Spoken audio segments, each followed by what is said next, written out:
Yo, what's up mga kaibigan? Nalina tayo magkwentuhan. Ang 3-time NBA All-Star and former Rookie of the Year winner Ben Simmons ay pansamantalang magpapahinga muna sa basketball at susubukan na magkaroon ng career sa professional fishing o pamimingwit.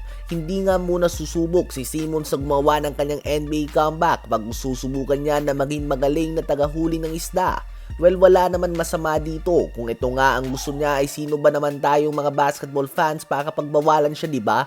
Subalit madami nga nanghihinayang sa talento na meron siya dahil pumasok nga siya sa NBA na literal dubbed as the next LeBron James dahil ang kanyang basketball IQ ay next level na. May tangkad siya na 6'9" o 6'10", can play and defend all 5 positions, excellent playmaking ability, solid athleticism at literal na shooting na lang nga ang kailangan niyang idagdag sa kanyang skill set.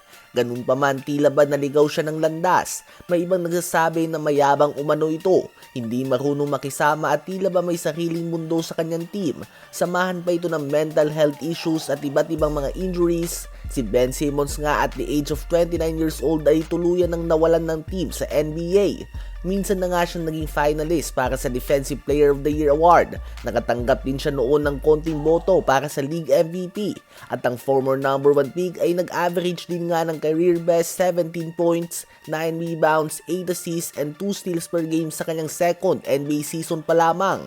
Sa palagay nyo ba ay dito na magtatapos ang basketball career ni Ben Simmons? Ngayon ay pag-usapan naman natin si Michael Porter Jr. Siya nga ang number 1 rank high school player noon sa buong mundo sa batch nila Luka Doncic, Trae Young, DeAndre Ayton at iba pa. Ganun pa man ay tinamaan nga siya ng back injury at kinailangan niyang sumailalim sa multiple surgeries. At umabot nga ito sa punto na sinabihan siya ng ibang mga doktor na hindi na siya makakapaglaro pa ulit ng basketball.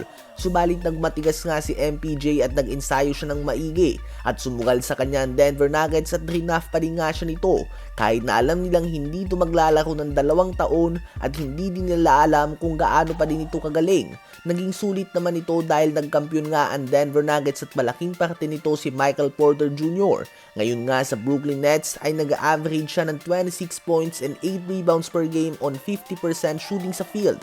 Ngayon nga ay nakakabelo siya at pinapakita niya ang kanyang makakaya.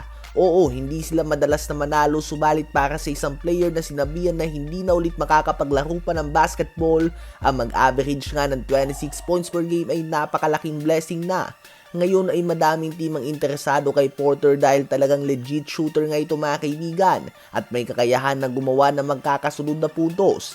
Noon pa man ay may kakayahan na nga siyang gawin ito, sadyang kinailangan niyang maglaro ng kanyang role sa Denver Nuggets. Sa palagay nyo ba ay nagkamali ang Nuggets sa pag-trade kay Michael Porter Jr. para kay Cam Johnson?